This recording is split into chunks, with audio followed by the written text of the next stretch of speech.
La petite ville de Brive-la-Gaillarde, en pleine campagne française, faisait rarement la une des journaux nationaux. Ces journées étaient rythmées par l'ouverture matinale des cafés, les effluves des boulangeries et une tranquillité qui contrastait fortement avec le reste du monde.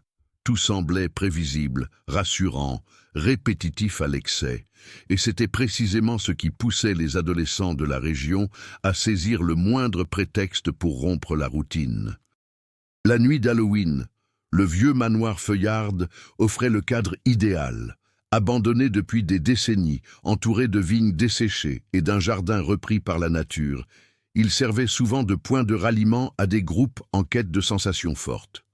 La bâtisse grinçait, mais conservait son charme désuet, comme un vestige d'une époque révolue.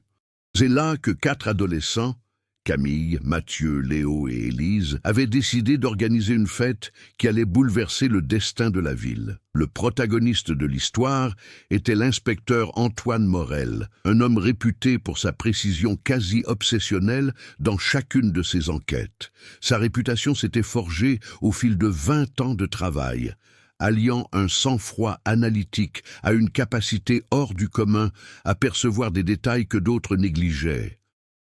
Pourtant, derrière cette façade sereine se cachait un épuisement profond, une séparation récente, des nuits blanches et des conflits intérieurs qui l'enfouissaient sous les dossiers, les rapports et les enquêtes. De l'autre côté se trouvait l'antagoniste indirect.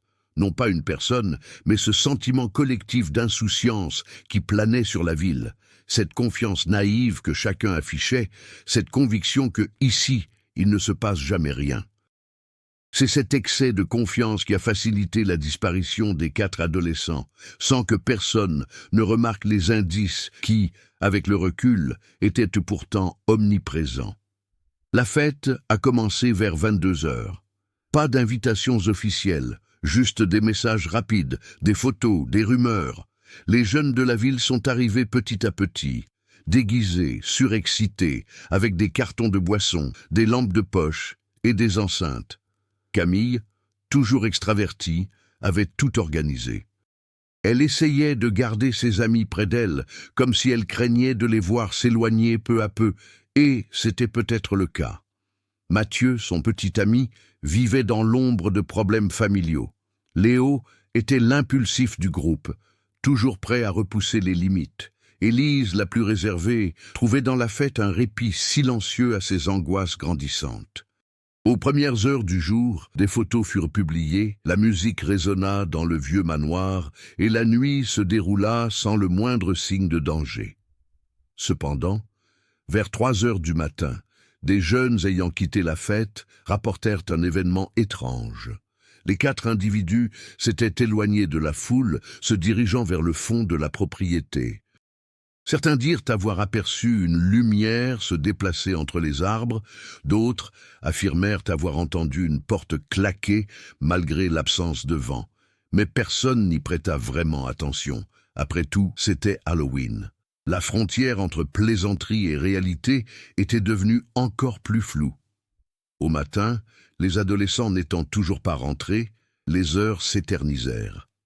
Au début, les parents pensèrent qu'ils avaient peut-être dormi l'un chez l'autre, une pratique courante. Mais tout au long de la journée, les appels restèrent sans réponse, les messages s'accumulèrent et l'inquiétude devint concrète. Le soir venu, après 24 heures sans nouvelles, la police fut finalement contactée. C'est là qu'Antoine Morel entre véritablement en scène. Il était sur le point de terminer son service lorsqu'il reçut l'appel. Il n'aimait pas les affaires impliquant des adolescents, non pas à cause du travail en lui-même, mais à cause du poids psychologique qu'elle représentait. En arrivant au manoir Feuillarde, il comprit rapidement qu'il ne s'agissait pas d'une simple fugue ou d'une récréation prolongée. La maison était saccagée à des endroits précis. Des empreintes de pas sur le sol humide, des marques récentes sur le bois de la porte latérale, des fragments de plastique qui semblaient provenir de lanternes cassées. Rien, cependant, n'indiquait de violence manifeste. C'était précisément ce qui le troublait. L'absence de traces évidentes de lutte rendait la situation encore plus étrange.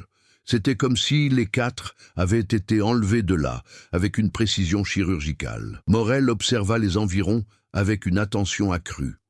Le jardin était sillonné de sentiers que n'importe qui aurait pu tracer pendant la fête, mais l'un d'eux attira son attention. Un sentier étroit, presque imperceptible, menait de l'autre côté de l'allée principale empruntée par les invités. Et plus intriguant encore, il s'interrompait brusquement. C'est là que ce sentiment de malaise est apparu pour la première fois. Quelque chose clochait profondément. Morel ne parvenait pas à identifier immédiatement ce qui le troublait, mais son inquiétude grandissait à chaque détail qu'il examinait. Le manoir semblait l'observer, silencieux, comme s'il gardait des secrets que personne ne devait jamais découvrir. L'équipe de recherche a commencé à ratisser la forêt voisine. Des drones ont été déployés, des chiens renifleurs ont exploré les sentiers et des volontaires de la ville se sont regroupés pour prêter main forte. Mais les heures passaient et, sans résultat, le sentiment d'urgence s'est mué en une panique silencieuse parmi les habitants. Le tournant décisif survint seulement 36 heures après la disparition, mais à ce moment précis, personne n'imaginait la cruauté qui allait se révéler. Chaque pas, chaque décision, chaque indice, même infime, allait mener Antoine Morel à un scénario bien plus complexe que celui d'un simple adolescent disparu. Cette enquête allait être la plus difficile de sa carrière, et il ne s'en doutait même pas encore. Antoine Morel a toujours pensé que le vrai visage d'une ville ne se révélait que lorsqu'un événement venait perturber son quotidien.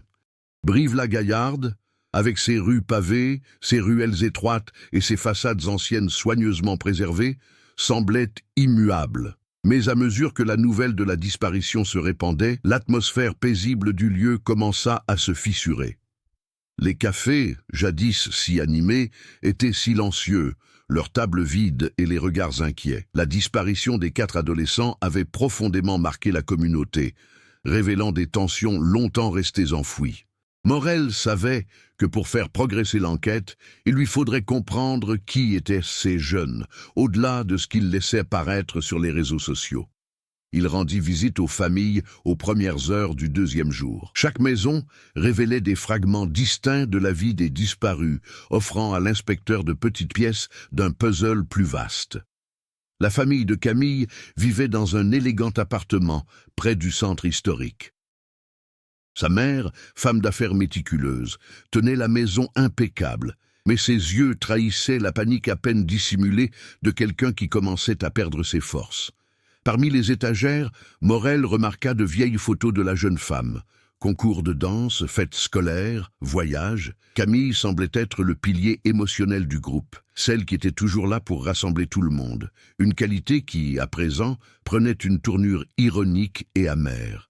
Mathieu, quant à lui, vivait dans une petite maison à la périphérie de la ville. Son père, chauffeur routier, était rarement présent. Sa mère travaillait dans un supermarché, enchaînant les horaires pour joindre les deux bouts. L'inspecteur remarqua, à travers les murs marqués et le bureau en désordre, une vie faite d'improvisation et d'absence. Mathieu était connu pour sa gentillesse, mais aussi pour ses bagarres occasionnelles. Rien de grave, juste les impulsions typiques d'un adolescent en pleine crise existentielle.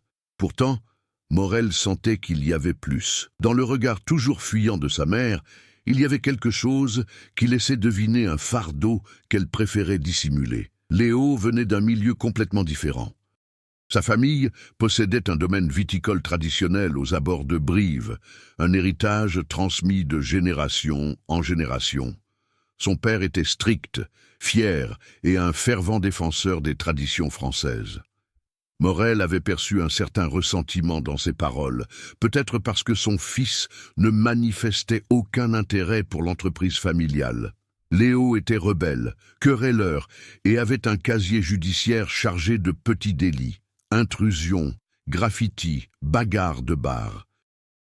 Rien qui explique sa disparition, mais suffisamment pour indiquer qu'il avait tendance à chercher les ennuis. Élise, en revanche, vivait dans le silence. Sa maison se trouvait dans une rue tranquille, près d'un petit bosquet. Sa mère, une institutrice retraitée, parlait à voix basse, comme si le monde entier pouvait s'effondrer au moindre bruit. La jeune fille était en proie à l'anxiété et passait beaucoup de temps seule à dessiner. Un cahier trouvé dans sa chambre, rempli d'illustrations denses et sombres, attira l'attention de l'inspecteur, non pas parce qu'il suggérait de la violence, mais parce qu'il traduisait de profondes angoisses, dissimulées sous une apparente délicatesse. Malgré leurs différences, un point commun unissait ces 4 personnes, le besoin d'échapper à la routine étouffante de la ville, chacune à sa manière. Et l'hôtel particulier Feuillard, avec ses murs délabrés et ses histoires oubliées, leur offrait une soupape de sécurité. Pour Morel, comprendre ces dynamiques était essentiel. Il lui fallait aussi identifier les personnes présentes à la fête. Il commença donc à interroger d'autres adolescents présents ce soir-là. L'un d'eux, le jeune Tristan, rapporta avoir aperçu une silhouette adulte près de la propriété plusieurs heures avant la fête. Il ne put la décrire précisément, mais dit que cette personne semblait savoir où elle allait, ce qui intrigua l'inspecteur. Une autre jeune fille, Anaïs, mentionna avoir entendu une porte claquer violemment à l'arrière de la maison vers 3 heures du matin, précisément au moment où les 4 disparurent. Ces récits, bien que fragmentaires, laissaient entendre qu'il y avait enjeu. Ils ne concordaient pas parfaitement, mais tous pointaient vers la même zone de la propriété, l'arrière du manoir, où Morel avait déjà trouvé la piste interrompue. L'inspecteur cherchait aussi à comprendre les lieux. Le manoir Feuillard, construit au XIXe siècle, appartenait à une famille noble ruinée après la Première Guerre mondiale. Abandonné pendant des décennies, il était devenu une légende locale, le théâtre d'histoires de fantômes, de disparitions anciennes et de rumeurs de tunnels souterrains.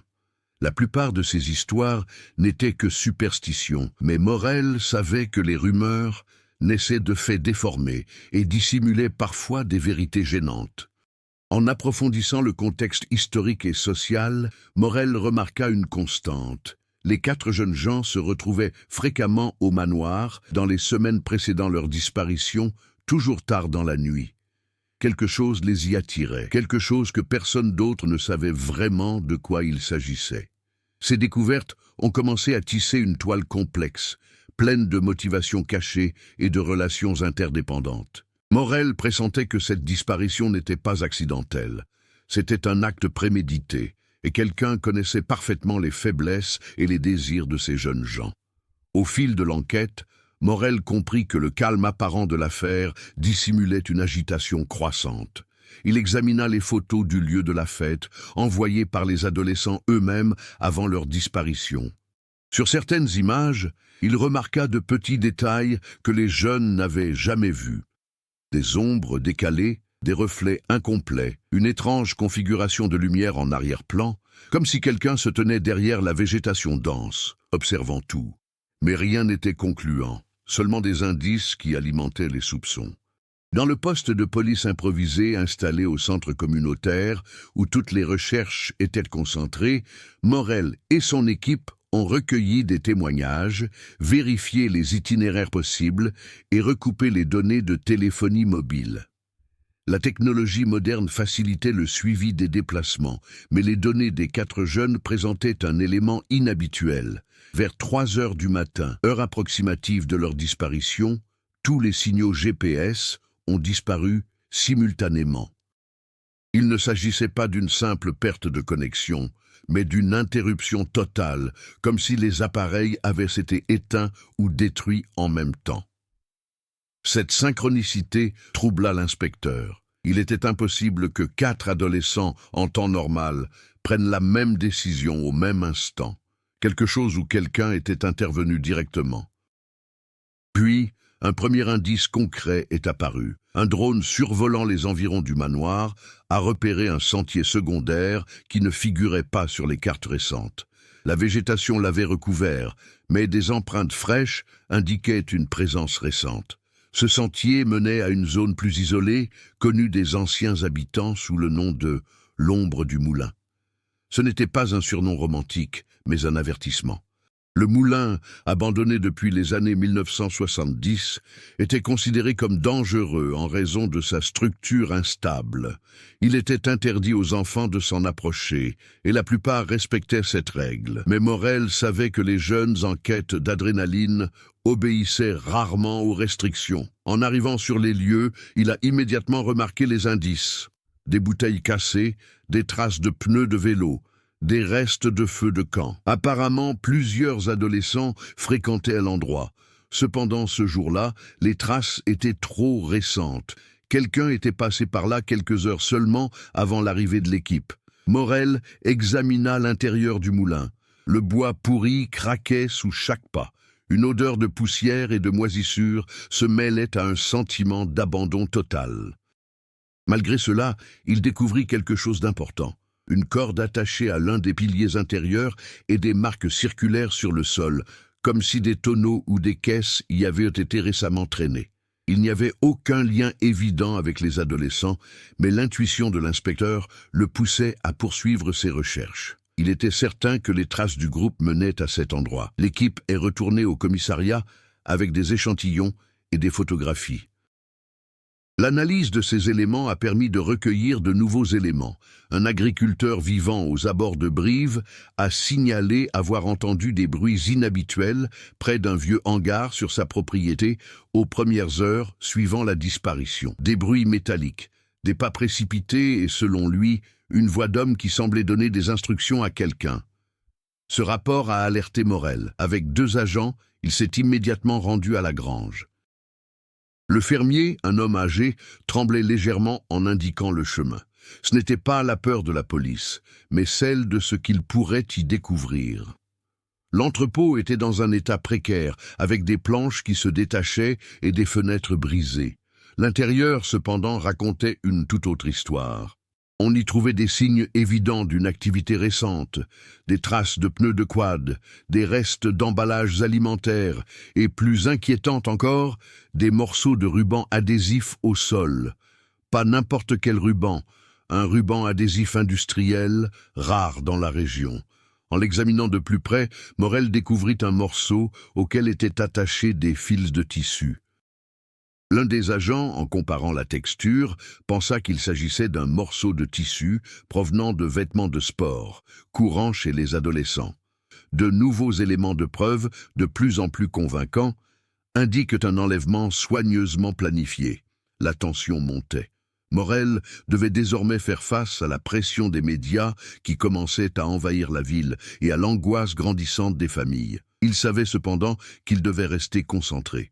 La complexité de l'affaire exigeait sang-froid, analyse et anticipation. L'après-midi du 3e jour, en examinant à nouveau les photos trouvées sur le téléphone portable de Camille, l'inspecteur remarqua un détail étrange. Sur plusieurs clichés pris au hasard, lors de soirées précédentes, des semaines auparavant, un détail revenait sans cesse. À l'arrière-plan, toujours flou, toujours discret, apparaissait un homme. Parfois, la silhouette n'était qu'un flou. D'autres fois, on distinguait le contour d'une veste. Le visage restait toujours invisible, mais le corps semblait adopter la même posture rigide, la même façon de tenir les bras, comme quelqu'un qui observait sans vouloir se faire remarquer. Morel agrandit les images et compara les détails. Les coïncidences étaient trop frappantes pour être ignorées. Ce n'était pas la première fois que cet homme était aperçu dans les environs. Et ça a tout changé. Le conflit n'était plus une simple disparition mystérieuse. Il s'était transformé en un jeu du chat et de la souris entre un enquêteur épuisé et un adversaire invisible, qui jusqu'alors semblait connaître tous les faits et gestes des jeunes du quartier, peut-être depuis bien plus longtemps qu'on ne l'imaginait. Et Morel avait de plus en plus le sentiment que le morceau suivant serait pire. Bien pire. L'enquête avait déjà pris une autre dimension que la simple disparition des 4 adolescents. À mesure que Morel approfondissait les indices, de nouvelles strates se révélaient, dévoilant des conflits parallèles restés jusque-là enfouis dans la ville. La tranquillité apparente de Brive-la-Gaillarde commençait à se fissurer comme une peinture qui s'écaille, laissant apparaître de vieilles failles. La première piste se dessina clairement lorsque l'inspecteur demanda les enregistrements des caméras de surveillance installées près de la rivière Corrèze. Bien que la ville ne soit pas entièrement surveillée, certains quartiers récemment rénovés étaient équipés de caméras municipales. L'une d'elles filma 2 adolescents à vélo traversant le pont à vive allure la nuit précédant la disparition. Détail important, l'un des jeunes hommes était Léo, reconnaissable à sa veste rayée. L'autre n'était aucun des trois autres disparus. L'identité de son compagnon restait incertaine, mais sa silhouette suggérait une personne plus grande, peut-être un adulte. Cette image ouvrit une nouvelle piste. Léo avait peut-être des réunions secrètes, et l'inconnu avait peut-être un lien avec les événements qui suivirent. Pour Morel, cela changea sa compréhension des relations entre les quatre jeunes. La disparition n'était peut-être pas le fruit d'un complot visant le groupe. Peut-être que l'un d'eux était impliqué dans quelque chose de plus vaste. Entre-temps, un autre élément a fait son apparition. Élise avait été vue la semaine précédente en train de parler à un homme près de la gare. Sa mère avait d'abord omis ce détail, le jugeant sans importance, mais l'insistance de Morel l'a fait ressurgir. L'homme avait apparemment donné quelque chose à la jeune fille, une petite enveloppe. Ce détail subtil, mais potentiellement explosif, complexifiait l'histoire. Élise, toujours réservée, cachait peut-être des secrets insoupçonnés. Plus Morel enquêtait sur la vie de ces adolescents, plus il se rendait compte que chacun d'eux était en proie à des conflits internes susceptibles de les fragiliser. Camille, par exemple, subissait une forte pression de sa mère après avoir raté une importante audition de danse quelques semaines auparavant. La frustration accumulée avait engendré des disputes de plus en plus fréquentes à la maison. Peut-être que la fête au manoir avait été pour elle bien plus qu'un simple divertissement, une véritable échappatoire émotionnelle. Mathieu, quant à lui, avait été aperçu en compagnie d'un groupe de jeunes plus âgés, visiblement perturbés, qui traînaient dans la ville. Rien ne prouvait encore leur implication dans des activités illégales, mais entrer en contact avec ce groupe s'avérait difficile. Leur comportement était immuable. Ils disparaissaient dès que la police tentait de les approcher. La pression s'accentuait sur Morel. Il devait relier ses intrigues secondaires au conflit central sans ralentir l'enquête. Cependant, plus il rassemblait d'éléments, plus il devenait évident que les adolescents ne menaient pas une vie aussi simple qu'il le paraissait. Entre-temps, la tension montait d'heure en heure dans la ville. Les médias nationaux étaient déjà arrivés, transformant les rues tranquilles en couloirs grouillants de journalistes. Les familles se barricadaient chez elles, craignant d'exposer leurs enfants à des risques invisibles. Les parents serraient leurs adolescents contre eux, redoutant que ce cas ne soit que le premier d'une longue série. La pression du temps était déjà palpable. Les 48 premières heures étaient cruciales dans les affaires de disparition et le temps pressait dangereusement. Morel savait qu'il devait prendre des décisions rapides, même au risque de commettre des erreurs. Il ordonna alors une fouille plus approfondie de l'entrepôt abandonné où il avait trouvé le ruban adhésif. À l'aide de puissantes lampes torches, il examina de nouveau chaque recoin. C'est là, dissimulé derrière des planches tombées, que l'équipe découvrit une boîte métallique rouillée. À l'intérieur, il y avait de vieux articles de journaux, tous relatant des disparitions de jeunes gens survenues au cours des décennies précédentes, des affaires jamais résolues. Cette découverte fit hésiter Morel quelques secondes. Ces disparitions s'étaient produites dans différentes communes de la campagne française, mais elles suivaient un schéma inquiétant. Des groupes d'adolescents disparaissaient après des fêtes, des rassemblements nocturnes ou des explorations de zones abandonnées. À l'époque, la police avait attribué ces disparitions à des accidents, des fugues ou à la consommation de drogue. Rien n'avait été confirmé. Désormais, Morel voyait les choses sous un autre angle. L'antagoniste invisible qui observait les jeunes gens de Brive-la-Gaillarde était peut-être lié à un cycle bien plus ancien. La seconde découverte eut lieu dans un lieu des plus inattendus, le domaine viticole familial de Léo. Le père du garçon, après avoir d'abord résisté à l'enquête, autorisa la police à fouiller les hangars et les espaces extérieurs de la propriété. Dans l'une des granges, sous des outils de vendange et des caisses de bouteilles, ils trouvèrent un sac à dos, dissimulé derrière une planche mal fixée. À l'intérieur se trouvaient les effets personnels de Camille, un collier, un bracelet et un petit mot froissé qui disait simplement « Ne le dis à personne ». La tension atteignit un nouveau sommet. Morel savait qu'il ne pouvait ignorer ce lien direct avec la famille de Léo, mais il savait aussi que n'importe quoi pouvait être orchestré pour faire dérailler l'enquête. Et surtout, il avait le sentiment que quelqu'un avait toujours 2 coups d'avance. Toutes les intrigues secondaires, jusque-là dispersées, commençaient à converger. Le récit se resserrait, annonçant un conflit plus vaste, plus profond et plus urgent. Ce n'était qu'une question de temps avant qu'un nouvel événement ne vienne briser toute illusion de contrôle. Le silence qui régnait dans la salle d'analyse était si pesant qu'il semblait occuper tout l'espace. Seul le léger bourdonnement des ordinateurs rompait la tension tandis que les techniciens visionnaient image par image les images récupérées au sous-sol. L'inspecteur Armand, les bras croisés, restait tendu, le regard rivé sur l'écran principal. L'image s'est stabilisée. Un environnement presque plongé dans l'obscurité, éclairé seulement par la lumière infrarouge de la caméra. Les murs étaient faits d'une pierre épaisse, ancienne et humide.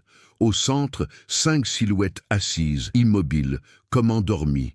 Mais la rigidité de leur corps trahissait qu'elles ne dormaient pas. Il s'agissait des adolescents disparus, mais quelque chose clochait immédiatement. Personne n'était ligoté, personne n'était blessé. Chacun était assis volontairement sur une chaise en bois, les mains posées calmement sur les genoux. Leur visage, bien qu'immobiles, exprimait une légère tranquillité, comme s'ils étaient plongés dans une sorte de transe. « Mais ils ne réagissent pas », murmura Adèle. Le technicien vidéo a zoomé sur l'image de l'adolescent dans le coin gauche. Ses pupilles étaient dilatées, fixes, parfaitement immobiles. Aucun tremblement, aucun effort, juste une immobilité anormale. On dirait de l'hypnose, mais profond, très profond, a déclaré le médecin légiste d'un ton grave. Armand s'est rapproché de l'écran, lancé l'enregistrement. Le dossier avançait. Pendant de longues minutes, rien ne se passa. Seuls les 5 jeunes gens restèrent assis là, leur respiration légère, synchronisée, presque rythmée. Puis, un son métallique résonna dans le sous-sol. La caméra a capturé l'instant précis où une porte s'est ouverte hors champ. Les adolescents, jusque-là immobiles, ont simultanément incliné légèrement la tête vers l'avant, comme s'ils répondaient à un ordre inaudible. Et puis, une ombre traversa rapidement le coin supérieur de l'écran. Les yeux d'Adèle s'écarquillèrent. Était-ce une personne? Le technicien marqua une pause et rembobina quelques images. L'image était granuleuse, mais la silhouette restait visible pendant 3 images. Une grande silhouette, au dos parfaitement droit, passant devant la caméra, comme si elle savait exactement où elle se trouvait. Un détail fit battre le cœur d'Armand à tout rompre. L'ombre portait un vieux chapeau, le même style que celui de l'homme que des témoins ont affirmé avoir vu sur la propriété quelques semaines auparavant, toujours à distance, toujours immobile, toujours en train d'observer. L'écran avança de nouveau, jusqu'à ce que la silhouette disparaisse complètement du cadre. Et puis, finalement, les adolescents se sont levés. Mais ils ne se sont pas levés comme les gens normaux. Ils se levèrent à l'unisson, d'un mouvement fluide, presque chorégraphié. Aucun ne regarda l'objectif. Aucun n'hésita. Tous se dirigèrent vers la même porte en silence, comme guidés par une seule et même volonté. Le tournage s'est arrêté là. Un silence absolu régnait dans la pièce. « Ah, ils sont partis de leur propre chef », murmura Adèle, incrédule, comme s'ils suivaient quelqu'un. Armand prit une profonde inspiration, l'esprit en ébullition. « Ces images datent d'il y a 11 heures », a déclaré le technicien. « S'ils ont quitté le sous-sol, ils pourraient encore se trouver quelque part sur la propriété ou être guidés », a ajouté Armand. Il se tourna vers l'équipe. « Envoyez toutes les unités disponibles. Nous allons ratisser ce territoire de fond en comble. Immédiatement. » Mais avant que tout le monde puisse se mettre en mouvement, l'entraîneur a rappelé « Attendez, il y a encore une chose. » Dans les dernières millisecondes d'enregistrement avant l'arrêt automatique, la caméra a capturé une dernière image. La silhouette de l'homme au chapeau se tournant directement vers la caméra. Son visage était presque entièrement sombre, à l'exception de ses yeux, 2 points de lumière blanche, brillants et totalement anormaux. Et sous l'image figée, l'heure enregistrée clignotait, 3h33 du matin. Armand sentit un frisson lui parcourir l'échine. Rien de tout cela n'était normal. Rien en cela n'était humain. « Avancez !» ordonna-t-il d'une voix plus basse qu'il ne l'aurait souhaité. « Cela change tout. » Et ils ont couru, car désormais ils savaient quelque chose de terrible. Les adolescents étaient vivants, mais ils suivaient quelqu'un. Et cette personne ne voulait pas rester cachée. La propriété entière fut encerclée en moins de 20 minutes. Des lampes torches zébraient l'obscurité comme des lames de lumière, des chiens policiers aboyaient avec impatience et le crépitement des radios emplissait l'air. Pourtant, malgré toute cette agitation, le sentiment dominant était celui d'une présence invisible qui observait tout. Armand marchait en tête du groupe, accompagné d'Adèle et de 2 agents armés. La cave avait été entièrement fouillée de fond en comble. Elle était vide. Aucune trace des adolescents. Seule la vieille pellicule de l'appareil photo et la poussière soulevée révélaient leur passage. Dehors, l'air glacial me piquait le visage. Le ciel était dépourvu d'étoiles, comme si même la nuit avait choisi de se cacher. « Il y a une piste ici », dit l'un des policiers en pointant sa lampe torche vers le sol. Au milieu de la végétation dense, le sol était tassé par des empreintes récentes. Des empreintes identiques, espacées exactement de la même manière, comme si 5 personnes avaient marché en file indienne d'un pas synchronisé. Adèle engoliut Seco. « Ce n'est pas naturel, aucun groupe ne marche comme ça », murmura-t-elle. Armand ne répondit pas. Il savait qu'elle avait raison. Le sentier menait vers la partie la plus dense de la forêt, un chemin étroit, presque invisible. Et le plus troublant était que ce sentier était trop parfait, comme si quelqu'un l'avait tracé avant de les y conduire. L'un des chiens renifla le sol, fit 2 pas en avant, puis recula en gémissant doucement, la queue entre les pattes. « Il ne fait jamais ça », dit l'entraîneur perplexe. Armand s'approcha du début du sentier. Il y avait quelque chose dans l'air, un parfum léger, doux, presque envoûtant, comme un vieux parfum. Un parfum qui me semblait familier. « C'est la même odeur que celle qu'on a trouvée à la cave », se souvient Adèle. Le médecin légiste a pensé qu'il s'agissait d'une essence rare. « Ce n'est pas tout », corrigea Armand d'un air pensif. « Cette odeur, je l'ai déjà sentie. » Mais il n'a pas terminé sa phrase. Le sentier les a engloutis. À l'intérieur des bois, la végétation semblait se refermer sur eux, étouffant les bruits de l'équipe plus éloignée. Les lampes torches éclairaient des arbres tortueux, des troncs humides, des racines saillantes comme des ossements enfouis. Tout semblait se pencher vers le sentier comme pour murmurer quelque chose. Au bout de quelques minutes, ils remarquèrent autre chose d'étrange. Il n'y avait pas d'insectes, il n'y avait pas d'oiseaux, il n'y avait pas de vent. Rien. Un silence absolu, épais, anormal. « Ce n'est pas normal », dit Adèle, presque en chuchotant. « Toute la forêt est immobile. » Soudain, le policier qui marchait quelques mètres devant lui leva le bras. « Patron, il y a quelque chose ici !» Armand s'est précipité vers lui. Au sol, un peu plus loin, il y avait d'autres marques, pas des empreintes de pas cette fois. C'était un petit cercle de galets lisses, soigneusement disposés. Au centre, un objet métallique brillait sous la lumière de la lampe torche. Adèle se agachou. C'était une bague pour femme, ornée d'un petit pendentif en forme d'étoile. « Ah, c'est Aléa Martin », murmura Adèle. Sa mère l'a décrit, elle le portait tous les jours. Le cœur d'Armand s'emballa. « Ils ont laissé ça ici », dit-il, « mais pas par accident. » L'obscurité derrière eux semblait bouger. Ils se retournèrent tous en même temps, armes levées, lanternes vacillantes, mais il n'y avait rien. Ou plutôt, rien de visible. Un vent glacial et unique soufflait à travers les arbres. C'était le premier son naturel depuis qu'ils s'étaient engagés sur le sentier. Mais ça ne sentait ni l'humidité ni la saleté. Il exhalait le même parfum, le vieux parfum, le parfum de l'homme au chapeau. « Continuez !» dit Armand d'une voix ferme malgré son pouls qui s'accélérait. « Ils sont proches. Et il l'était. Car lorsqu'ils avancèrent de 20 mètres supplémentaires dans les bois, ils découvrirent quelque chose qui faillit couper le souffle à Adèle. Une bougie allumée, solitaire, posée au sommet d'un vieux tronc d'arbre. La flamme était immobile, parfaitement immobile, malgré l'absence de support ou de protection. Et sur le bois, marqué d'une tache sombre, peut-être de charbon, peut-être de sang, un seul mot, vous, toi. Armand eut l'impression que le monde s'était figé. Ce message n'était pas destiné aux adolescents, c'était pour la police. Et quelqu'un, ou quelque chose, les guidait, tout comme cela guidait les jeunes. « Ils savent que nous sommes là », murmura Adèle. Armand répondit d'une voix basse et grave, « Non, ils veulent que nous soyons ici. » Et c'était vrai, car à côté de la bougie, presque invisible parmi les feuilles, il y avait une autre trace.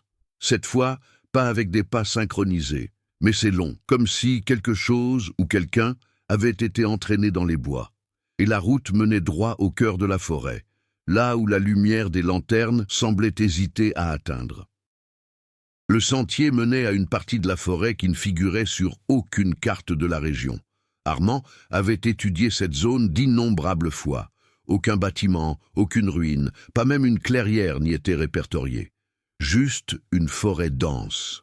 Mais le chemin qui s'ouvrait devant eux, c'était comme si cela se révélait là, à cet instant précis. Les lanternes éclairèrent des racines qui semblaient se tordre sous la terre, des feuilles qui ne frémissaient pas au vent, car il n'y avait pas de vent. Le sentier était si parfaitement tracé qu'on aurait dit qu'il avait été dessiné à la main. « Patron » appela doucement Adèle.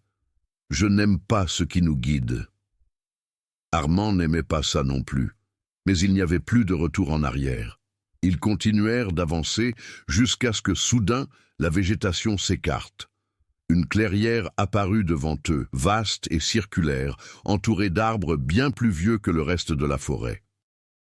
Des troncs si larges qu'il fallait plusieurs hommes pour en entourer un seul, et au centre de la clairière, il y avait une maison, une petite construction en pierre, au plafond bas et aux fenêtres étroites. Elle n'était ni moderne, ni ancienne. Il était trop vieux, si ancienne qu'elle semblait appartenir à aucune époque, comme si elle avait toujours été là, avant même l'existence du village. Comme si elle avait toujours fait partie de la forêt, et en même temps, comme si elle avait été placée là quelques minutes auparavant. « Ça n'était pas là », dit l'un des policiers, presque en bégayant. « Impossible. Je connais ce quartier depuis mon enfance. » Adèle fixait la maison, les yeux écarquillés, la respiration rapide. « Ce n'est pas seulement qu'elle n'était pas là, » murmura-t-il. « C'est comme si la terre autour d'elle avait grandi autour d'elle. » Armand fit 2 pas en avant. La porte d'entrée était entr'ouverte. Un mince rayon de lumière dorée s'échappa d'elle, vibrant doucement, comme si quelque chose respirait en elle. Et avec cette lumière vint ce parfum, plus fort à présent, presque suffocant, le parfum de l'homme au chapeau. Les agents s'approchèrent avec prudence. « Silence total !» ordonna Armand. Il n'y avait absolument aucun bruit, ni oiseau, ni vent, ni insecte. Le monde entier semblait retenir son souffle. Armand leva la main, désignant 2 agents de se placer à droite et à gauche de la porte. Adèle se tenait juste derrière lui. Il poussa lentement la porte. La charnière n'a fait absolument aucun bruit. À l'intérieur de la maison, la lumière provenait de bougies éparpillées sur les murs, des dizaines d'entre elles allumées, brûlant sans vaciller. Et là, au centre de la pièce, se trouvait une vieille table ronde en bois. Concernant elle, 5 objets. Un téléphone portable avec une coque rouge. Un bracelet fait de perles bleues. Une petite chaîne avec un trèfle. Une photo Polaroid et un petit porte-monnaie d'écolier. Les affaires des adolescents. Adèle porta sa main à sa bouche. Ils étaient ici, très récemment. Armand s'approcha de la table, mais avant qu'il puisse toucher quoi que ce soit, un craquement retentit au plafond. Ils pointèrent tous leurs armes vers le ciel. Le son se répéta. « Mesure. »« Il y a quelqu'un là-haut », a dit l'un des agents.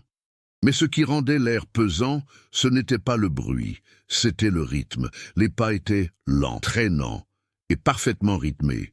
Une étape, une pause identique, une autre étape, même pause. C'est comme si quelqu'un tournait en rond, toujours au même rythme. Armand m'a fait signe de monter à l'étage. Les policiers commencèrent à monter l'étroit escalier situé dans un coin de la maison. Mais avant même qu'ils aient pu faire leur premier pas, quelque chose s'est écrasé depuis l'étage supérieur, un petit objet rond. Il a dévalé les escaliers en heurtant les planches sèches du plancher, jusqu'à s'arrêter en plein milieu du couloir. Un œil de poupée, délicat, en porcelaine, parfaitement propre. Adèle empalidissait. « Patron, cette maison nous dit de partir. » Armand se baissa et ramassa l'œil de la poupée. Il n'était pas sale, même pas fissuré, pas vieux du tout. On aurait dit qu'il avait été arraché de quelque part, ou celle de quelqu'un d'autre. C'est à ce moment-là que le son a changé là-haut. Les pas s'arrêtèrent, silence absolu, et puis quelque chose de nouveau, une respiration. Lourd, long, traîné. Et puis, avec une clarté qui glaça le sang de tous, une voix masculine, rauque et ancienne. « Ils arrivent. Ils sont arrivés. » Adèle recula d'un pas. Armand leva son arme, la porte derrière eux, qui aurait dû être ouverte. Il s'est refermé tout seul. Et à ce même instant, quelque chose descendit une seule marche de l'escalier, lentement, fortement. Une vieille botte, cirée, impeccable. La botte de l'homme au chapeau. Le poids de la botte sur la marche semblait plus fort que n'importe quel son dans cette maison silencieuse. Ce n'était pas seulement le bruit, c'était la certitude tangible que quelqu'un ou quelque chose était là-haut et savait parfaitement qu'il était arrivé. Les lampes torches tremblaient légèrement dans les mains des agents, mais personne ne recula. Ils restèrent tous immobiles, pointant leurs armes vers l'étroit escalier d'où l'on ne voyait que le bout de leurs bottes. Une botte impeccable, style vintage, cuir bien entretenu, couture parfaite, totalement en décalage avec le reste du décor. Encore une étape. La deuxième botte apparut, descendant une marche en dessous de la première. Le corps, les mains et le visage étaient encore invisibles.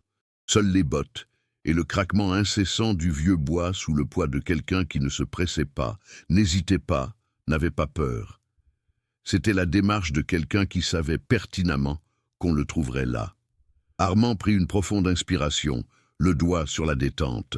« Levez les mains », ordonna-t-il d'un ton ferme mais maîtrisé. « Quiconque est là-haut, descendez lentement, maintenant. » Le silence qui suivit l'ordre semblait inhumain. Aucun mouvement, aucune réaction. Comme si le propriétaire des bottes décidait qu'il ne voulait pas obéir. Puis vint la troisième étape. Mais cette fois, quelque chose de plus s'est manifesté chez lui. Une longue ombre, projetée sur le plafond bas, était déformée par l'angle de la lumière. L'ombre descendait comme si elle était plus grande que le corps lui-même, étirée, courbée, inexacte. Ce n'était pas une ombre qui suivait les contours d'un corps, c'était une ombre indépendante. « Ah, patron !» murmura Adèle d'une voix minuscule. « Cette silhouette, elle n'est pas normale. » L'ombre glissait sur le plafond comme si elle avait une vie propre, tandis que les bottes continuaient de descendre les escaliers, calmement, marche après marche. Lorsque le corps a finalement refait surface, tous les agents ont retenu leur souffle en même temps. C'était lui, l'homme au chapeau, mais pas exactement comme ils l'avaient vu sur les images de la caméra de la station-service. Son chapeau était le même, à large bord, en tissu sombre et vieilli, mais son visage ne semblait plus aussi figé qu'avant. À présent, il changeait.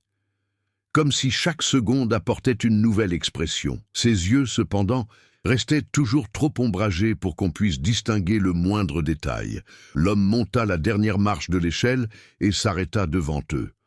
La lueur des bougies illuminait sa silhouette de façon irrégulière, créant des contours qui scintillaient comme si son corps était constitué de couches superposées. Il inclina lentement la tête sur le côté, et elle sourit. Un sourire lent et exagérément large, qui semblait disproportionné par rapport à la forme de son visage. « Vous êtes venu chercher les jeunes », dit-il d'une voix lente, presque désuète, en français. « Vous êtes tellement prévisible. » Armand pointa le pistolet directement sur sa poitrine. « Où sont-ils » Le sourire de l'homme s'élargit, s'étirant sous l'effet d'un étrange plaisir. « Ils sont tout près, Ils sont très près. Il leva la main, montrant sa paume. Mais vous êtes trop tard. Armand s'avança. Répondez-moi. Où sont-ils? L'homme au chapeau fit 3 pas autour de la table où se trouvaient les affaires des adolescents. Ses mouvements étaient fluides, mais saccadés, comme si chaque geste était légèrement décalé par rapport à son corps. Ils sont venus frapper à ma porte de leur propre chef, dit-il. Guidés par le parfum, attirés par l'invitation, attirés par la vérité que vous refusez de voir. Adèle serra les dents. Quelle vérité? L'homme s'arrêta. Puis, il inclina le visage vers elle, se rapprochant à moins d'1 mètre. Cette forêt reprend ce qui lui appartient. Elle l'a toujours fait. Bien avant votre arrivée, bien avant les routes, bien avant le village, bien avant toute carte. Il leva l'index, et il a pointé le sol du doigt. Ils sont là. L'un des agents déglutit difficilement. Ici. Où? L'homme sourit de nouveau. Ce sourire trop grand, tordu, impossible, en dessous de vous.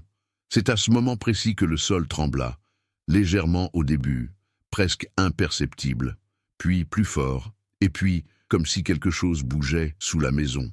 « Patron !» appela Adèle en reculant. « La fondation est en ébullition !» Les bougies vacillaient simultanément, mais leurs flammes restaient hautes et rigides, comme si elles refusaient de s'éteindre. L'homme au chapeau ouvrit les bras et ferma les yeux un instant. « La maison vous apprécie. Elle s'est réveillée grâce à vous. Et maintenant... » Il ouvrit les yeux, complètement noirs. « Vous en faites partie. » Le sol s'est effondré. Les planches se sont brisées comme du papier. Et tous, Armand, Adèle et les agents, plongèrent ensemble dans les ténèbres souterraines, tandis que l'homme au chapeau les observait d'en haut, souriant sans bouger le petit doigt pour leur venir en aide. La chute s'acheva dans une obscurité profonde, dense et humide, mais avant que quiconque puisse reprendre son souffle, ils ont écouté. Respiration. Plusieurs. Et des voix faibles, des voix de jeunes. Appel. Aide. S'il vous plaît. Ici. Ne sors pas. Ne te laisse pas voir. C'était la voix de 2 adolescents disparus. Mais il y avait quelque chose qui clochait chez eux, tout à fait faux. La chute fut brève, mais l'obscurité qui engloutit Armand et ses agents parut interminable. Lorsqu'ils atteignirent enfin le sol, la surface était humide, irrégulière, recouverte de racines aussi épaisses que des câbles industriels. L'air était suffocant, lourd, imprégné d'une odeur de terre ancienne, cette même odeur qui avait hanté les recherches depuis le début, mais à présent plus dense, plus vivante, comme si l'odeur avait une présence. « Des lumières !» cria Armand en toussant. Les lanternes s'allumèrent une à une, révélant le monde souterrain. Ce n'était pas un sous-sol, ce n'était pas un tunnel, ce n'était en rien une œuvre qui aurait pu être le fait de l'humanité. C'était une grotte organique, dont les parois étaient formées de troncs d'arbres entrelacés et de racines palpitantes, comme des veines à nu. Certaines bougeaient légèrement, se contractant comme pour respirer. Il y avait quelque chose dans toute cette structure qui semblait vivant. Les policiers étaient éparpillés sur le sol, mais personne ne semblait grièvement blessé. Adèle se releva la première, s'essuyant le visage. « C'est impossible, » murmura-t-elle. « Ça n'a aucun sens. Ça ne devrait pas exister. » Armand leva sa lanterne, essayant de saisir l'immensité du lieu. La maison du dessus semblait bien trop petite pour contenir l'immense espace situé en dessous. Et puis les voix se firent à nouveau entendre. Bagarre, tremblant, mais clairement humain. « Ici, ne nous quittez pas. Il arrive. » Adèle se tourna brusquement vers la source des voix, et il les vit. Ou quelque chose qui devrait leur appartenir. Un peu plus loin, on apercevait un groupe de 5 silhouettes, dos tournés, agenouillées au sol, recroquevillées les unes sur les autres, comme si elles avaient peur de se retourner. Elles semblaient être des adolescents, même taille, même coiffure, vêtements correspondant à la description. « Ce sont eux !» s'exclama l'un des agents, déjà en train de courir. « Arrêtez !» cria Armand. Mais il était trop tard. Dès que l'agent s'est approché à moins de 2 mètres du groupe, les silhouettes ont bougé. toutes en même temps, comme si un seul ordre invisible les avait déclenchées. Les 5 adolescents ont détourné le visage des policiers, et leurs yeux reflétaient la lumière des lanternes comme les yeux d'un animal, entièrement blanc, comme un iris. Pas d'élève. « Ne le regardez pas », dit l'une des silhouettes d'une voix rauque. « Ne regardez pas l'homme au chapeau. » La voix ressemblait à celle d'un adolescent, mais quelque chose clochait. L'écho résonna trop profondément. Il s'est détaché du corps. Adèle recula d'un pas. « Patron !» Il ne se porte pas bien. L'une des silhouettes commença à se lever. Et lorsqu'il se leva, ses articulations craquèrent, non pas comme des os humains, mais comme du bois qui se plie. Sa tête bascula sur le côté d'une manière impossible, presque affaissée. Les racines sous ses pieds bougeaient, épousant ses mouvements comme si elles étaient attachées à son corps. Armand leva son arme. « N'approchez pas, restez où vous êtes !» Mais les chiffres ont progressé, puis un autre. Toujours à genoux, traînant les mains sur le sol, penchés en avant, ils se mouvaient comme des marionnettes mal contrôlées. Et puis toute la grotte s'est mise à vibrer. Les racines dans le sol s'ouvrirent un instant, puis se refermèrent, comme une respiration. Et sa voix résonna dans tout l'espace souterrain. « L'homme au chapeau, ils sont venus ici parce qu'ils m'ont écouté en premier, car la forêt les appelait. Comment appelle-t-on tous ces jeunes qui se perdent la nuit ?» La voix semblait provenir de toutes les directions. Armand se retourna, essayant d'identifier la source. Rien, seulement des troncs d'arbres, des racines, des ombres. L'homme n'était pas là, mais sa présence était suffocante.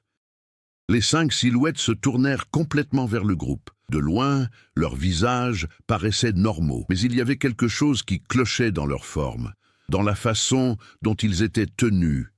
L'une d'elles tendit la main, ne pas demander d'aide, mais comme s'il essayait d'atteindre quelque chose derrière les policiers. « Ne le regardez pas », répéta la voix rauque. « Ne regardez pas quand il descendra. » Adèle resta immobile. « Quand va-t-il descendre ?» Un crépitement résonna au-dessus. Puis un autre, comme des bruits de pas, mais au plafond. Tout le monde leva les yeux, les racines vibrèrent, la terre se brisa en 1000 morceaux, la poussière tomba comme la pluie. Et puis, là-haut, juste dans le trou où ils étaient tombés, quelque chose a émergé à la lisière. Les bottes. Ces bottes sont parfaites, impeccables, impeccables. Il était en train de tomber. Mais pas au bord du précipice, même pas à travers le mur. L'homme au chapeau glissait entre les racines, comme si elles s'écartaient pour lui ouvrir un passage. Il n'a pas utilisé ses mains. Ce n'était pas un effort. Ça commençait à se produire, doucement, comme si c'était plus léger que l'air lui-même.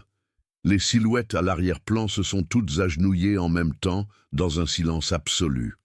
Adèle recule. « Patron, il vient nous chercher. » Armand leva son arme, mais la terreur se lisait dans ses yeux. L'homme au chapeau atterrit au sol avec un mouvement presque élégant. Lorsqu'il releva le visage, son sourire était large, clair et totalement dénué d'humanité.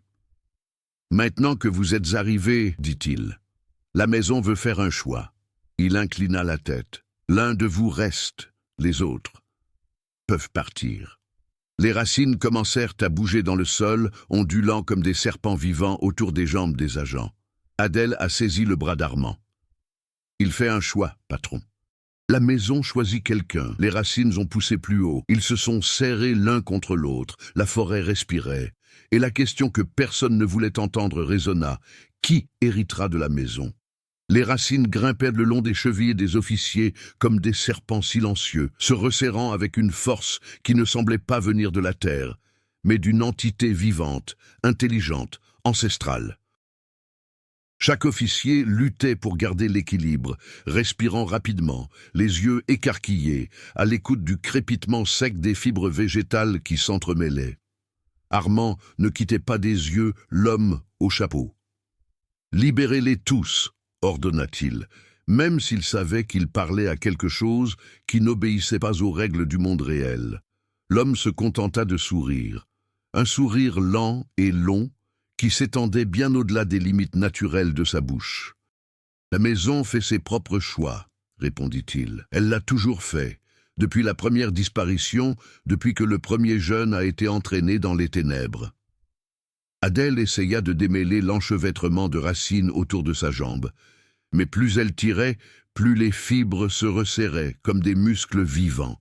« Patron, dit-elle sans regarder Armand, elle est en train de nous détruire. » Et c'était le cas. Les racines se divisèrent comme des tentacules, se déployant dans différentes positions et formant un demi-cercle autour de l'homme au chapeau. Le sol vibrait sous ses pieds, pulsant par vagues, tel un cœur géant battant sous la surface de la terre. Soudain, une des racines sortit du sol, fine au début, puis aussi épaisse qu'un bras humain, et s'avança en ligne droite, s'arrêtant exactement entre Armand et Adèle, les séparant. L'homme frappa lentement dans ses mains. Une fois, deux, trois. La grotte entière vibrait, et puis il a dit « L'un d'entre eux restera, les autres iront révéler au monde ce qu'ils ne devraient pas savoir. » Armand serra les dents. « Aucun de nous ne restera. Tu ne décides pour personne. » L'homme inclina la tête comme un père indulgent confronté à une obstination enfantine. « Je ne décide de rien, » a-t-il déclaré. C'est la chambre qui décide. Les 5 silhouettes à l'arrière-plan, les adolescents, poussèrent un gémissement sourd et simultané, se penchant en avant. Leurs corps tremblaient, comme s'ils tentèrent de résister à une force qui les tirait en arrière, comme s'ils n'étaient que des coquilles vides maintenues par des fils invisibles. Adèle les regarda, et pour la première fois, elle réalisa qu'ils ne respiraient plus. Même pas un clignement d'œil. Même pas s'ils bougent spontanément. C'est la forêt qui les a émus. C'était la maison qui parlait à travers eux. L'homme au chapeau leva un doigt et le pointa du doigt les jeunes. Ils ont été choisis parce qu'ils étaient perdus. La maison aime les perdus. Mais vous, il ouvrit les bras. Vous êtes venus de votre plein gré. Vous êtes venus au nom de l'ordre, de la logique et de la loi. Il rit. Un rire sec et rauque, sans le moindre bruit d'air. Les autorités aiment tester qui croit en la loi. Les racines autour d'Armand lui arrivaient jusqu'aux genoux. Les racines qui entouraient les autres agents ne leur arrivaient qu'aux chevilles. Les racines autour d'Adèle lui arrivaient à la taille. L'homme a remarqué la différence. « Ah !» murmura-t-il. « Elle est spéciale. » La maison est curieuse à son sujet. Adèle essaya de calmer les tremblements de ses mains. « Patron !» Sa voix s'est éteinte. Armand se décala sur le côté, essayant de rejoindre son collègue, mais les racines tirèrent son corps dans la direction opposée, comme si elles réagissaient à toute tentative d'union entre eux. « Laissez-nous partir !» dit Armand. « Emportez ce que vous voulez, mais laissez mes agents partir. » L'homme laissa échapper un léger souffle d'air, comme quelqu'un amusé par un enfant. « La maison n'en veut qu'un. C'est tout. Un nom, un corps, un souvenir à chérir. » Le sol trembla de nouveau. Soudain, une colonne de racines s'éleva du centre de la grotte, épaisse comme un tronc d'arbre, et s'épanouit à son sommet telle une fleur sombre. Le centre s'ouvrit, révélant un trou profond, formé de fibres palpitantes qui se contractaient, comme en attente de quelque chose, ou quelqu'un d'autre. L'homme tendit la main vers l'ouverture. L'autel est prêt. Silence total. Les agents respirèrent rapidement. Adèle regarda Armand comme pour le supplier de ne pas la laisser là. Armand tentait désespérément de se libérer. Les racines se resserrèrent encore davantage, comme des poings. Puis sa voix résonna dans la grotte, grave, sérieuse, définitive. « Si la maison en veut une, qu'il me l'apporte. Adèle, s'il vous plaît. »« Non !» L'homme au chapeau haussa les sourcils, surpris d'une manière théâtrale, presque enchanté. « Ah, c'est intéressant. Un leader prêt à tomber seul. La maison apprécie les sacrifices, mais elle préfère... » Il s'arrêta. Les racines tremblèrent, et puis tous se tournèrent vers Adèle en même temps, comme des dizaines d'yeux, comme si elle était la dernière pièce d'un rituel. Les voix des adolescents résonnèrent à l'unisson. Déformée. Elle. L'homme sourit. La maison a choisi. Les racines autour d'Adèle se dressaient comme des serpents prêts à frapper. Armand hurla son nom, poussant son corps à l'extrême, les racines s'enfonçant dans sa peau, tandis qu'il tentait de se libérer. Adèle le regarda, et pour la première fois, son visage ne trahit aucune terreur. C'était le moment de prendre une décision. « Patron, murmura-t-elle, je ne laisserai pas cela se produire. » Et avant que les racines ne puissent l'entraîner vers le bas, elle sortit de son étui le petit couteau tactique qu'elle portait toujours, et il l'a coupé, pas les racines, mais la paume de sa propre main. Le sang coulait, d'un rouge vif, et il toucha le sol. La grotte a réagi instantanément. Les racines se rétractèrent en tremblant. L'homme au chapeau recula d'un pas, son sourire s'effaçant comme s'il avait été effacé. Adèle leva sa main ensanglantée. « Si la maison veut que quelqu'un soit marqué, dit-elle d'une voix ferme, alors je me marquerai moi-même. » Les racines se mirent à se tordre frénétiquement, comme si une erreur avait corrompu le rituel. Le sol vibrait de façon irrégulière. L'homme au chapeau regarda autour de lui, agacé. « Qu'est-ce que tu as fait ?» Adèle leva les yeux, pâle mais déterminée. « La seule chose que vous n'aviez pas prévue. J'ai choisi en premier. » La grotte rugit. Les racines ont progressé. L'homme au chapeau ouvrit les bras, furieux. Et tout, absolument tout, s'est mis en mouvement simultanément. Le rugissement provenant de la grotte recouvrait tout. Les racines s'élevaient comme des dizaines de serpents, frappant l'air, cherchant à atteindre Adèle. Mais quelque chose avait changé. Chaque fois qu'elle s'approchait d'elle, elle se rétractait comme si elle prenait feu. Son sang, répandu sur le sol, semblait bouillir, s'infiltrant entre les pierres, s'engouffrant dans les fissures, comme s'il brûlait la maison elle-même de l'intérieur. L'homme au chapeau la regarda avec haine, non pas une haine humaine, mais une haine primitive, ancestrale, la haine d'une créature qui n'avait jamais été contredite. « Vous avez profané l'autel. » Sa voix résonnait, déformée, mêlée aux vibrations de la forêt elle-même. « Tu as rompu le rituel. » Adèle respirait bruyamment, mais régulièrement. « Mon sang, mon choix. » Armand parvint finalement à libérer un bras et tenta de couper les racines avec son propre couteau, mais elles bougeaient comme des muscles vivants, se déplaçant et se contractant encore davantage. Le sol trembla comme s'il allait s'effondrer. Les 5 adolescents, qui étaient restés immobiles jusque-là, se mirent à se tordre de douleur, tels des marionnettes tirées par des ficelles irrégulières. Leur corps s'écrasait contre le sol, comme si quelque chose était expulsé d'eux. Et puis, l'un d'eux ouvrit la bouche, et il s'est mis à cracher de la terre. Terre noire et humide, comme si elle était passée par un estomac non humain. Un autre s'est mis à vomir de fines racines qui se détachèrent du fond de sa gorge, comme des fils déchirés. La maison était en train de devenir incontrôlable. L'homme au chapeau leva le visage, et pour la première fois, il sembla désespéré. « Elles m'appartiennent !» rugit-il. « On me les a offertes !» Armand a crié. « Vous les avez tuées !» L'homme tourna lentement le visage, sa peau se fissurant aux commissures des lèvres, comme si elle allait céder. « Morts !» murmura-t-il en souriant de nouveau. « Non, commandant, ils sont décédés il y a 36 heures. » Silence, profond, pointu. C'est cruel. Armand se figea. Adèle sentait ses jambes flageoler. « Quoi ?» murmura-t-elle. Il fit un léger geste de la main et, comme s'ils obéissaient, les corps des adolescents cessèrent de se tordre. Puis, se penchant en avant comme pour présenter quelque chose, il ajouta « Quand vous avez commencé les recherches, ils étaient déjà là. Et la maison les a accueillis. D'abord la respiration, puis la peau, puis le reste. » Armand sentit son estomac se nouer. « Mon Dieu !» L'homme sourit. Il ne reste plus que des coquilles, et l'écorce est très utile pour les rituels. À ce moment précis, un craquement retentit, fort, rauque, comme du bois qui se brise. Le dos d'un des adolescents était arqué à un angle impossible. Un autre avait la mâchoire déboîtée. Un autre s'effondra sur le côté, le cou plié comme une brindille. Et la vérité leur fut finalement révélée. Ils étaient déjà morts. Et la maison bougeait leur corps comme des marionnettes. Adèle tomba à genoux, le choc lui transperçant la poitrine. Non, non, non, mais l'homme au chapeau n'avait pas fini. Il désigna l'adolescent le plus proche et dit « Regardez attentivement. Les racines s'étalent comme des doigts, et de l'intérieur de la bouche du garçon, quelque chose est sorti. Petit, rigide, blanc, une dent. Un autre arrive bientôt, et un autre.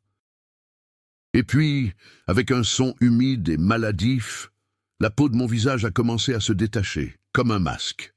Armand détourna le regard, mais Adèle en était incapable. Elle était hypnotisée par l'horreur. Sous la peau humaine, des fibres végétales étaient entremêlées, comme des muscles faits de racines, comme un second corps. Et puis vint le pire. L'homme au chapeau murmura « Ils ne disparaissent pas, ils sont absorbés ». Les adolescents, ou ce qu'il en restait, commencèrent à être attirés vers la grande colonne de racines au centre de la grotte, comme s'ils retournaient au sein de leur propre foyer. Armand a crié « Adèle, maintenant, cours !» L'explosion s'est produite avant même qu'Adèle ne bouge. Son sang, éclaboussé sur le sol, atteignit finalement le cœur de la grotte et tout s'embrasa dans des flammes silencieuses.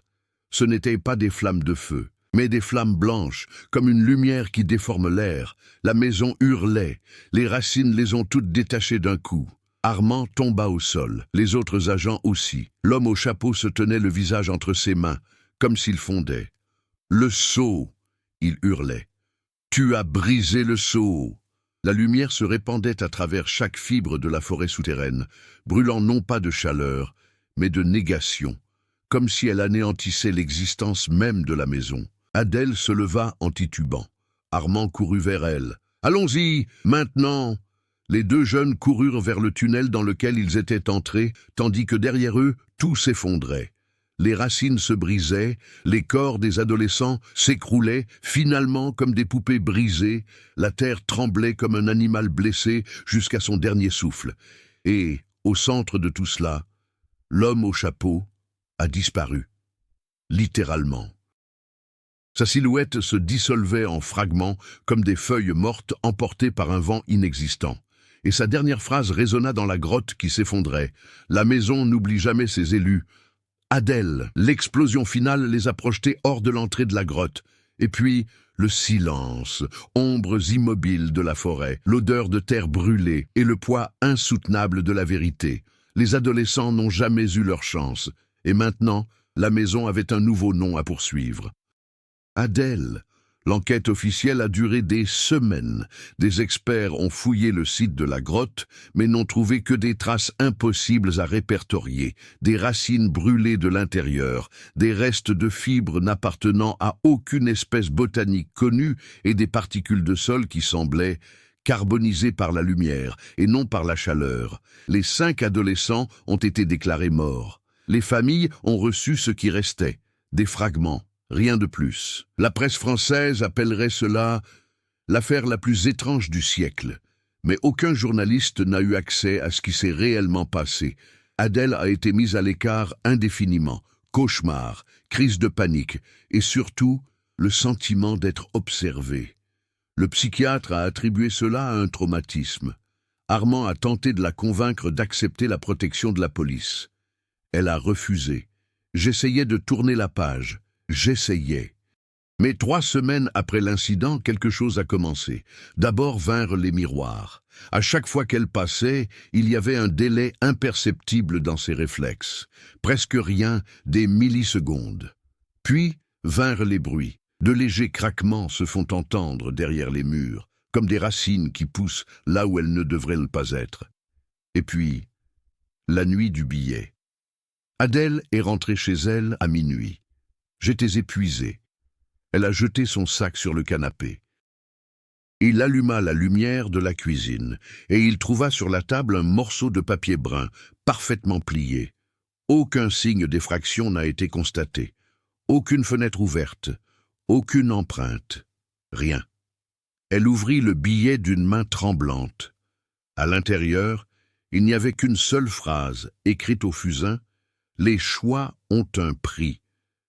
Et juste en dessous, dessiné avec une précision troublante, le contour de sa paume, celle-là même qui avait saigné dans la grotte. Adèle a laissé tomber le billet. Son cœur battait si fort que ça lui faisait mal. Et puis il réalisa quelque chose qui lui glaça le sang. Le papier était humide. Ça sent la terre. comme si elle avait été arrachée du sol, dans le silence absolu de l'appartement. J'ai entendu un bruit provenant du couloir, un craquement léger, puis un autre, et un autre, comme des racines qui poussent sous les planches. On s'approche, très, très lentement. Adèle recula vers la porte, et pour la première fois depuis l'incident, il murmura à voix haute « Armand », même si je savais qu'il n'était pas là. Les lumières vacillaient, une ombre glissa dans le couloir, courte, allongée, impossiblement humaine. Et avant qu'Adèle puisse réagir, une voix, la même que celle de la grotte, douce, sèche, ancestrale, murmura derrière elle. La maison est évocatrice, et elle vient réclamer ce qui lui appartient. La lumière s'est éteinte. L'appartement tout entier était imprégné de l'odeur humide des racines vivantes, et les ténèbres respirèrent. 3 mois après la disparition des adolescents et le malaise d'Adèle, l'affaire avait été enterrée par le gouvernement français sous des couches de documents confidentiels. Cependant, tout le monde n'était pas prêt à oublier. L'histoire est parvenue à l'Institut d'anthropologie européenne de Lyon, où une chercheuse spécialisée dans les cultes ruraux anciens, le docteur Émilie Renaud, 38 ans, a découvert une anomalie dans les photos du site. Une marque qui n'aurait pas dû être là. Une spirale. La même spirale que celle retrouvée dans des manuscrits interdits du XIIIe siècle liés à un culte disparu connu sous le nom de les Gourdes. D'après les archives, cette secte croyait que certaines régions de France abritaient des points vivants de la Terre, des entités organiques qui consommaient l'énergie humaine pour rester réveillées. La plupart des historiens considéraient cela comme du folklore. Émilie, quant à elle, a vu autre chose, une coïncidence récurrente et effrayante, registre des disparitions de 1881, d'autres en 1910, après 1954, toujours des groupes de jeunes, toujours dans la même région, et toujours jamais retrouvés. Lorsqu'elle a superposé les cartes des événements à la carte actuelle de l'enquête d'Adèle, une chose est devenue claire. La grotte n'était pas l'épicentre. Il était chez lui. Ou plutôt, qu'y avait-il dessous de la maison? De plus en plus inquiète, Émilie a demandé l'accès au dossier de police. Sa demande a été refusée. Ils ont essayé de la dissuader en la mettant en garde contre les risques. Il l'a averti qu'il ne devait pas se mêler de ce qu'il ne comprenait pas, mais la curiosité l'emporta, et quelque chose de plus profond, presque instinctif, qu'elle ne pouvait expliquer. C'était comme un appel. Ce soir-là, en examinant des photos agrandies de l'endroit, Émilie remarqua un nouveau détail.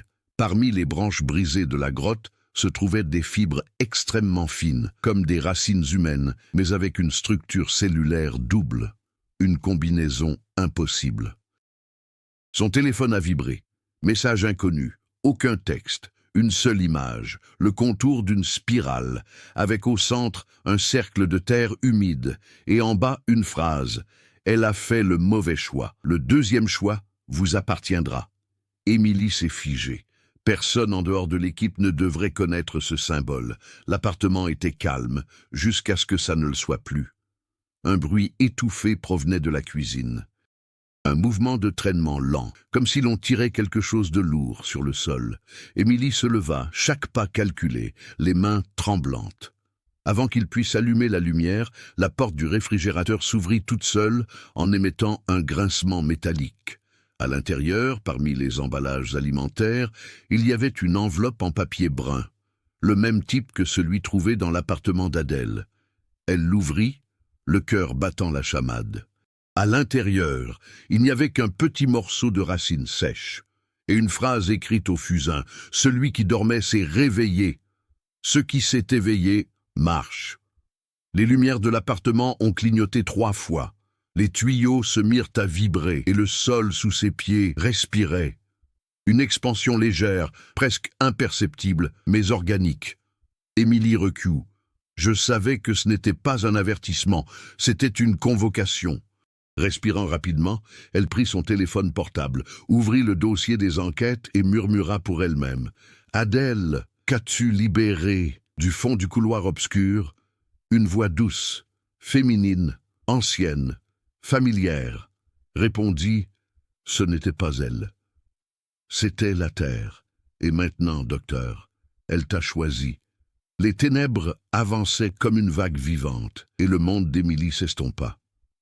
Si le parcours de ces jeunes gens, d'Adèle et maintenant d'Émilie vous a touché, partagez cette histoire. Chaque lecture contribue à perpétuer le souvenir de ce qui ne doit jamais être enterré, ce qui vit sous nos pieds, attendant notre prochain choix. Exprimez vos interprétations, discutez des symboles, explorez les détails restés dans l'ombre. L'histoire ne se poursuit que lorsqu'on ose regarder plus loin. La maison s'éveilla, la terre a appelé, et peut-être que le prochain choix sera le vôtre.